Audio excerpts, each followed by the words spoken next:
것처럼 기독교에서 행하지는 딱 두 가지 예식을 우리는 성례라고 부르죠. 거룩한 예식을 교회에서는 딱 두 가지만 지키고 있는데, 그 중에 하나가 오늘 한 이 세례 예식이고요. 그리고 또 하나가 다음 주일에 있을 성찬 예식입니다. 이것이 기독교에 있어서는 너무너무나 중요한 예식이라는 겁니다. 그럼에도 불구하고 안타까운 것은요, 시간이 지날수록 사실 우리 교회 같이 이런 중소형 교회들은 갈수록 이 세례를 받는 사람들의 숫자가 줄어들고 있다라는 거죠. 다른 말로 하면 교회 안에 새롭게 믿음을 가지고 신앙생활을 하시는 분들이 줄고 있다, 그런 의미입니다. 초신자여야지 학습을 받고 또 세례를 받는 것 아니겠어요? 이게 대형 교회들도 사실은 마찬가지입니다. 처음 믿음 생활 하시는 분들도 물론 계시겠지만, 대다수의 많은 분들이 기존 신자, 세례 교인이 이사를 한다든지 부득이한 사정으로 교회를 옮기는 경우가 그만큼 많기 때문이죠. 우리 성도님들은 그 세례가 왜 중요한지 혹시 그 이유에 대해서 한번 생각을 해 보셨습니까? 세례가 중요한 이유. 오늘 세례 받으신 뿐만 아니라 이미 오랫동안 오래전에 세례를 받으신 분들, 세례가 왜 중요한가? 오늘 이 부분을 좀 우리가 함께 생각을 해 보려고 합니다. 세례는 한마디로 죄를 씻는다, 이런 뜻을 가지고 있죠. 여기 세자가 씻을 세자 아닙니까? 세례라는 단어 자체는 사실 구약에는 나오지 않고 신약으로 넘어오면서 세례 요한의 이름에서 이제 세례가 처음 나오는데요. 그렇다고 구약에는 이런 어떤 정결 예식, 씻는 예식이 없었느냐 하면 그렇지는 않습니다. 구약에도 세례라는 이름만 없지 정결하게 하는 규례가 있었죠. 사람이 이런저런 부정한 일을 겪고 나면 그 부정을 씻기 위해서 항상 물로 씻거나 몸을 물로 씻어야만 했습니다.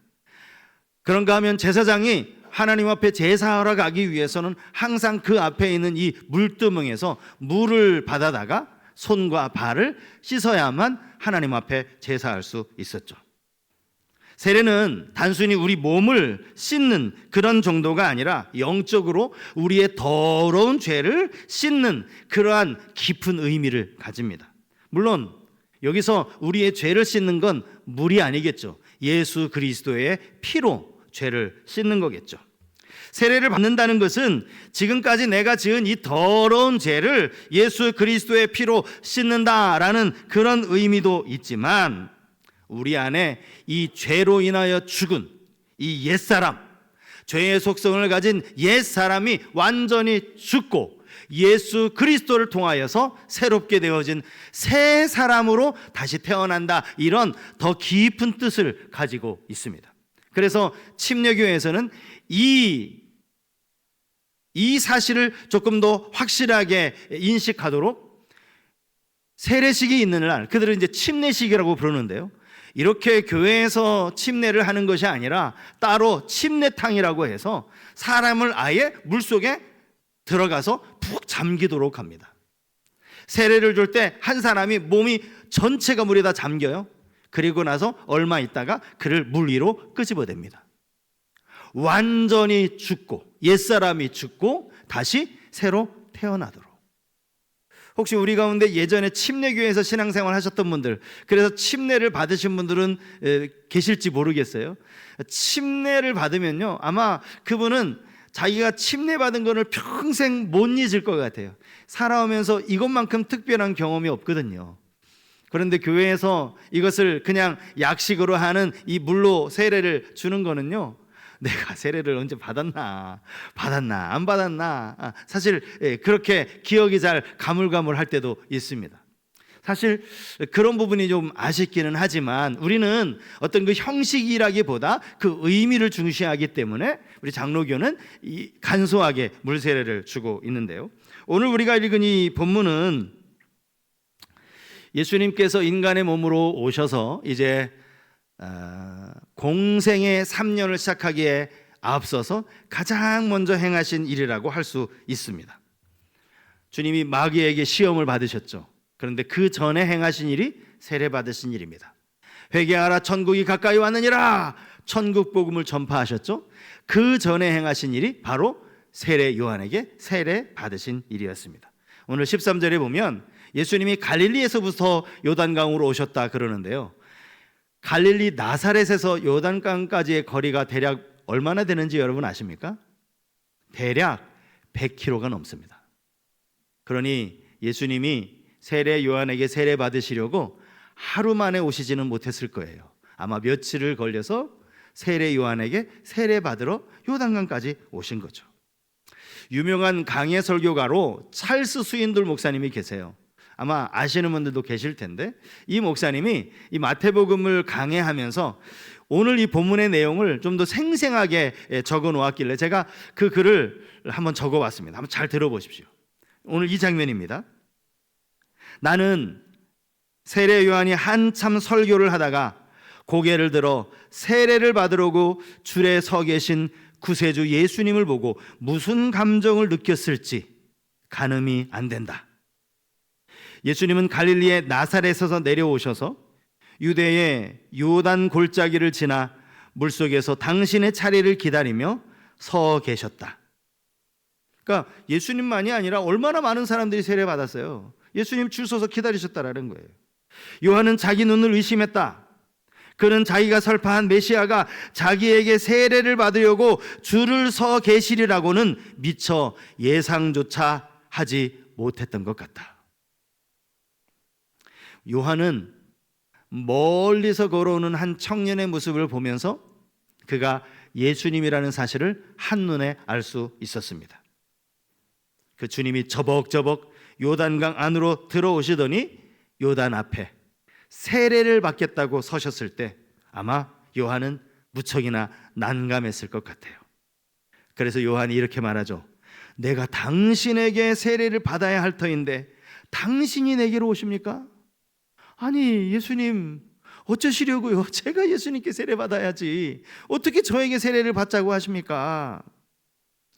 오늘 우리가 읽은 이 본문의 바로 앞부분에 보면요, 세례 요한이 예수님에 대해서 이런 설교를 하는 장면이 나오거든요. 마태복음 3장 11절 말씀인데요, 나는 너희로 회개하게 하기 위하여 물로 세례를 베풀거니와 내 뒤에 오시는 이는 나보다 능력이 많으시니 나는 그의 신을 들기도 감당하지 못하겠노라. 그는 성령과 불로 너희에게 세례를 베푸실 것이요. 지금 세례 요한이 예수님과 자기를 비교하고 있어요. 나는 예수님 신 드는 것도 신발 드는 것도 감당할 수 없는 사람이야. 지금 이렇게 말하고 있는데 그렇게 말한 예수님이 지금 당신에게 세례 받겠다고 와 서 계신 거예요. 얼마나 놀라고 얼마나 당황했을지 상상이 됩니다. 그런데 결국 그는 예수님 말씀에 순종하여서 예수님께 세례를 베풀죠. 예수님 세례 받으신 이후에 성경에 보면 아주 놀라운 장면이 이렇게 기록되어져 있어요. 16절과 17절 말씀인데 우리 한번 같이 읽었으면 좋겠습니다. 두 절 말씀 같이 읽겠습니다. 예수께서 세례를 받으시고 곧 물에서 올라오실새 하늘이 열리고 하나님의 성령이 비둘기같이 내려 자기 위에 임하심을 보시더니 하늘로부터 소리가 있어 말씀하시되 이는 내 사랑하는 아들이요 내 기뻐하는 자라 하시니라. 아멘. 오늘 성례주일을 맞이하면서 세례받은 신자라면 오래전에 받았건 오늘 세례를 받았건 내가 세례받은 신자라면 하나님 앞에 어떤 삶을 살아야 하는가, 오늘 본문을 통해 몇 가지 생각해 보려고 합니다. 첫 번째로 세례받은 신자는 하나님 뜻에 순종하며 살아가야 합니다. 세례받은 신자는 하나님 뜻에 순종하며 살아야 합니다. 이렇게 말씀드릴 수 있는 근거는 예수님 자신이 하나님께 순종하셨기 때문이죠. 나는 예수님 세례 줄 수 없습니다 막 주저하는 그 세례 요한 앞에서 예수님 이렇게 말씀을 하셨어요. 15절 말씀인데요, 예수께서 대답하여 이르시되 이제 허락하라. 우리가 이와 같이 하여 모든 의를 이루는 것이 합당하니라 하시니 이에 요한이 허락하는지라. 앞에서도 제가 세례의 의미를 말씀드렸어요. 세례는 죄를 씻는 의식이라고 말씀을 드렸습니다. 그렇게 친다면 예수님은 세례를 받으실 이유가 하나도 없습니다. 예수님은 죄가 없으시니까요. 죄가 없는 예수님이 왜 세례를 받으십니까? 예수님은 심지어 원죄까지도 갖지 않으시려고 마리아의 몸을 빌어서 성령으로 잉태하신 분 아니십니까? 그런 예수님이 지금 세례 요한 앞에 이렇게 말씀을 하셔요. 모든 의를 이루는 것이 합당하다. 하나님은, 예수님이 지금 의를 이루기 위해서 세례를 받아야 된다라는 거예요. 여기 의를 이룬다라는 이 말이요, 다른 번역 성경을 보니까 하나님의 뜻을 따르기 위하여 이렇게 되어 있습니다. 예수님 세례 받으신 건 하나님의 뜻에 순종하는 모습이었다라는 것이죠. 하나님의 뜻은 예수님이 이 땅에 오셔서 모든 인류의 죄를 친히 담당하시는 것이었습니다. 그래서 죄 없으신 주님이 죄 많은 인간과 똑같은 모습으로 죄 사함의 세례를 받으신 겁니다. 이걸 우리는 좀 어려운 말로 동질화, 동일시라고 말합니다. 죄 없으신 주님이 죄 있는 인간이 되셨다라는 그런 의미죠. 고린도후서 5장 21절에 보면 이런 말씀이 나옵니다. 하나님이 죄를 알지도 못하신 이를 우리를 대신하여 죄로 삼으신 것은 우리로 하여금 그 안에서 하나님의 의가 되게 하려 하심이라. 오늘 예수님의 말씀과 똑같은 말씀이에요. 죄를 알지도 못하시는 예수님이 죄로 삼으셨다. 이거는 죄가 있게 하셨다라는 거예요. 예수님 스스로 죄인의 모습으로 나타나셨다라는 것이죠. 그것이 하나님의 의가 되게 하려 하심이라. 오늘 세례받은 모든 성도님들, 이미 세례를 받으신 성도님들, 주님의 순종으로 말미암아 우리가 거듭나서 하나님의 자녀가 되었다는 사실을 꼭 기억하시면 좋겠어요. 그리고 이 사실에 우리도 하나님의 뜻에 순종하며 살아가실 수 있기를 바랍니다. 소요리 문답이라고, 아마 우리 교회에서 예전에 소요리 문답을 가지고 오후 예배 설교도 했었는데요, 웨스트민스터 총회에서 이 소요리 문답을 왜 만들었는가 하면, 그 당시에 어린 꼬마들, 그리고 이제 막 기독교로 전향한, 기독교 믿음을 갖게 된 그 초신자들을 어떻게 이들에게 신앙을 가르칠까, 신앙교육을 할까라는 걸 고민했어요. 오랫동안 고민을 하다가 참 이 성경의 내용이 어렵고 복잡하고 길고 장황한데, 이걸 쉽게 문답 형식으로 질문하고 답하고 질문하고 답하고 이렇게 만드는 게 좋겠다. 그래서 만든 게 소요리 문답입니다. 성경의 전반적인 내용을 총 107개의 문답으로, 질문과 대답으로 만들었는데요, 아시죠? 그 중에 가장 첫 번째 질문이 뭔지? 가장 첫 번째 질문이 뭡니까? 인간의 제일 되는 목적이 무엇이냐? 인간이 이 땅을 살아가는 목적이 무엇이냐? 모든 삶에는 목적이 있지 않습니까? 학생이 왜 공부해야 하는지, 왜 직장을 다녀야 하는지, 왜 결혼을 해서 가정을 이루어야 하는지, 모든 일에 목적이 있어요. 우리가 이 땅을 살아가는 그 목적이 무엇이냐? 이게 107개의 문제 중에서 가장 첫 번째 질문이에요. 가장 중요한 질문이에요. 가장 우선적인 질문이에요. 이 질문에 대한 대답 한번 말씀해 보시죠.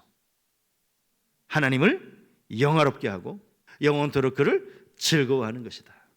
하나님이 영화롭게 하기 위해서 내가 이 땅을 살아간다라는 거예요.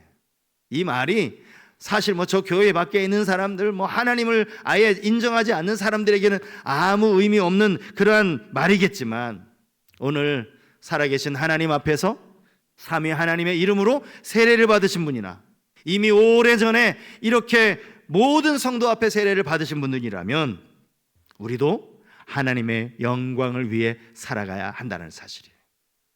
하나님의 영광을 위해 살아가는 삶은 하나님이 기뻐하시는 뜻을 알고 그 뜻에 순종하는 삶입니다. 때로 내 생각이 하나님의 생각과 다를 때 여러분 어떻게 하세요? 내 생각을 고집하십니까? 그건 하나님이 기뻐하시는 진정한 세례교인의 모습이 아닙니다. 내 생각 내려놓고 하나님의 생각을 따르는 자가 진정한 세례교인이라고 할 수 있는 것이죠. 두 번째로 세례받은 신자는 성령의 인도하심을 구하며 살아가야 합니다. 성령의 인도하심. 오늘 16절 말씀에 예수님이 세례받는 그 현장에 하늘이 열리고 성령이 임하는데 마치 비둘기와 같이 임하였다라고 그렇게 기록하고 있어요. 이게 마태의 눈에 보이는 대로 기록을 한 거지만 사실 우리가 이 모습이 잘 상상이 안 됩니다. 성령이 비둘기같이 임했다는 것이 과연 어떠한 모습인가? 그러나 그럼에도 불구하고 성경에 이 비둘기라는 새는 여러 가지 의미를 담고 있는 새입니다. 여러분, 비둘기가 성경에서 어떤 의미로 등장하는가? 비둘기는 순결이라는 의미로 등장해요. 주님이 뱀같이 지혜롭고 비둘기같이 순결하라, 이런 말씀을 하셨거든요. 그런가 하면 비둘기는 온유함으로 상징이 되고요, 또 비둘기는 평화의 상징입니다. 비둘기라는 새가 평화의 상징이라는 건 이건 뭐 교회만이 아니라 보편적으로 많은 사람들이 다 그렇게 알고 있어요. 비둘기 하면 평화를 상징하는 새다. 그런데 여러분, 이게 어떻게 해서 비둘기가 평화를 상징하는 새가 된지 아십니까? 성경에 나오는 이야기예요. 노아 홍수 이야기입니다. 하나님이 40일 동안 밤낮으로 비를 내리셔서 깊은 샘이 터지게 하셔서 아예 물로 완전히 온 세상을 멸하십니다. 그리고 나서 시간이 지나고 물이 조금 빠졌을 때 노아가 방주의 문을 열더니 비둘기라는 새를 날려보내요. 처음에 비둘기라는 새를 날려보내니까요, 비둘기가 얼마 지나지 않아서 금방 돌아왔어요. 비둘기가 어디 앉을 곳이 없는 거예요. 아직도 사방이 물인 거죠. 앉을 곳이 없어서 금방 다시 방주로 돌아왔어요. 자, 그 다음 성경 한번 제가 읽어드리겠습니다. 창세기 8장 10절 이하의 말씀인데요.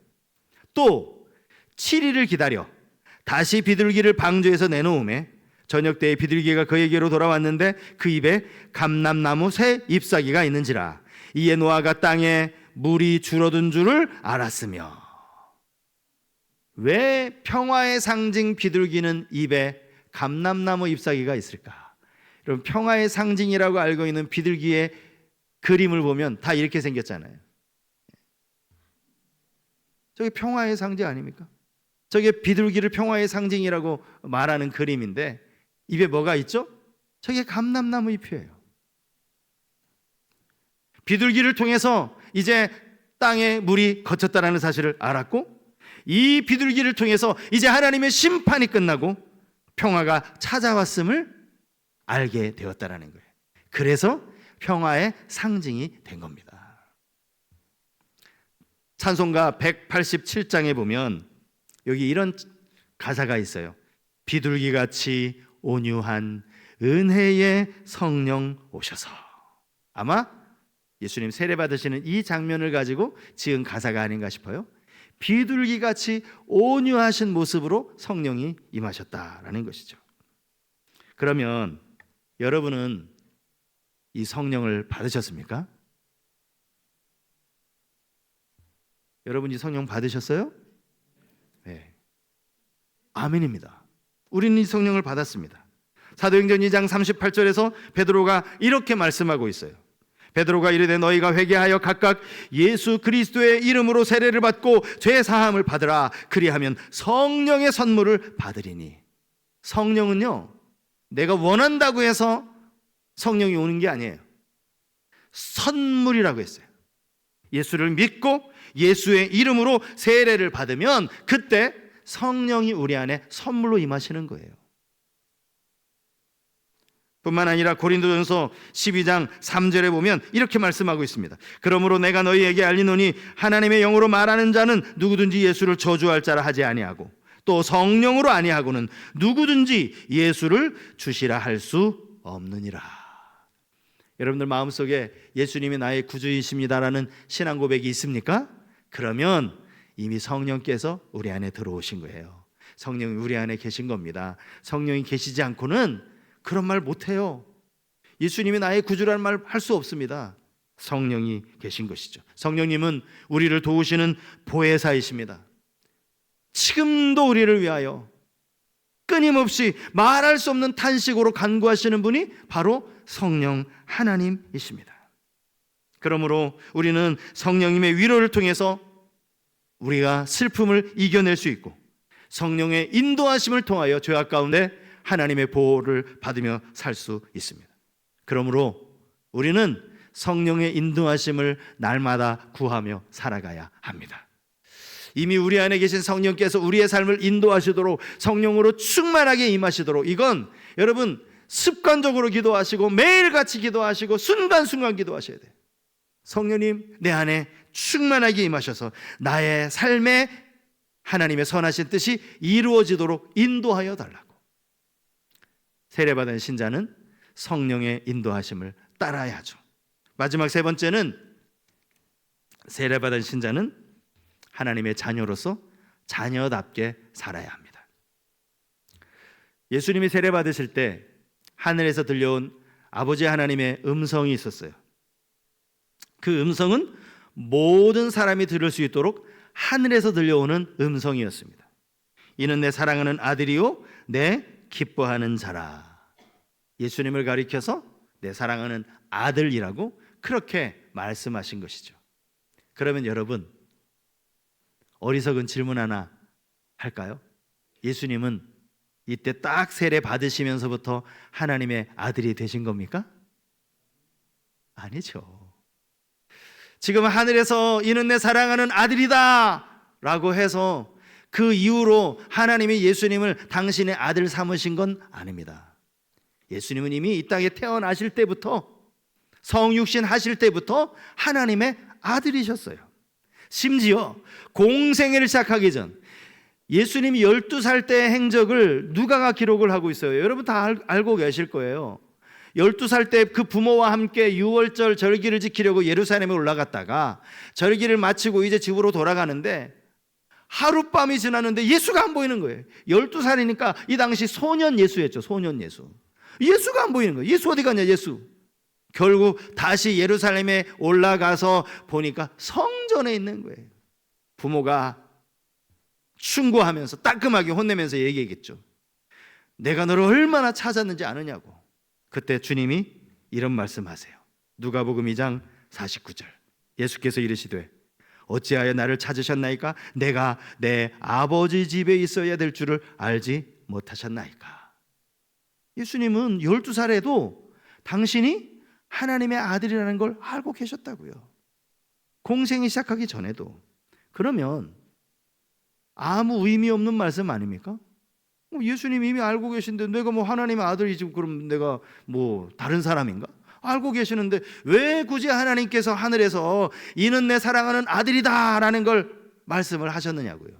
그 이유는 여기 세례받으러 모인 많은 사람들을 위해서 하신 말씀이에요.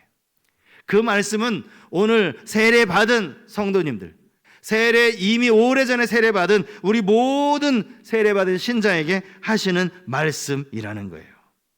우리는 세례받음으로 하나님의 자녀가 된 것이죠. 갈라디아서 3장 26절 이하의 말씀에 여기 이렇게 기록하고 있습니다.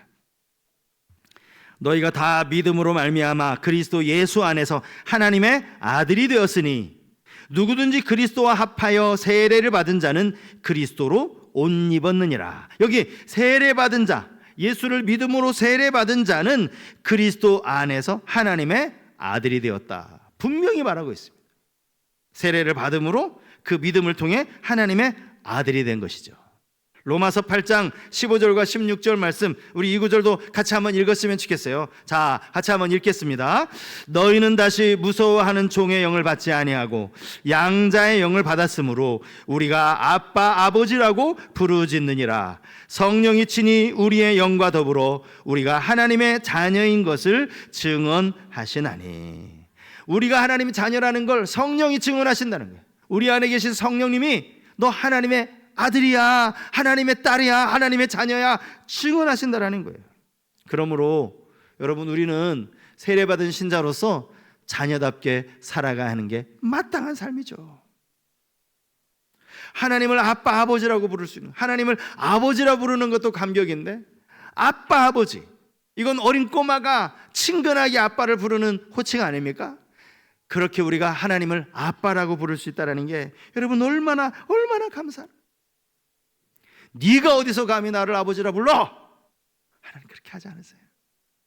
그래, 넌 내 자녀야, 너는 내 아들이야. 그래, 왜 나를 불렀니? 내가 네 아버지야. 우리를 하나님의 자녀 삼아주신 그 은혜 감사하며 하나님의 뜻대로 자녀된 자로서 그 하나님의 뜻을 따라 살아가야 한다는 거죠. 오늘 받으신 우리 성도님들 뿐만 아니라 오래전에 세례를 받으신 우리 모든 성도님들이 마음에 꼭 새겨야 하는 말씀 한 구절을 우리 같이 한번 읽었으면 좋겠는데, 이 구절은 여러분 모두가 암송하셨으면 좋겠어요. 모두가 암송하기를 제가 간절히 부탁드립니다. 모두가 암송, 물론 이미 암송하신 분들도 계실지 모르겠는데 갈라디아서 2장 20절 말씀입니다. 자, 갈라디아서 2장 20절 말씀 우리 같이 암송하면서 또 자막을 보시면서 같이 읽겠습니다. 시작. 내가 그리스도와 함께 십자가에 못 박혔나니 그런즉 이제는 내가 사는 것이 아니요 오직 내 안에 그리스도께서 사시는 것이라. 이제 내가 육체 가운데 사는 것은 나를 사랑하사 나를 위하여 자기 자신을 버리신 하나님의 아들을 믿는 믿음 안에서 사는 것이라. 아멘. 이 말씀 마음에 늘 담고, 내가 지금 사는 것이 나는 죽고 예수 그리스도로 말미암아 사는 것이다, 이걸 기억하면서 주님의 자녀답게 살아가는 우리 모든 성도님들 되시기를 주님 이름으로 축복합니다.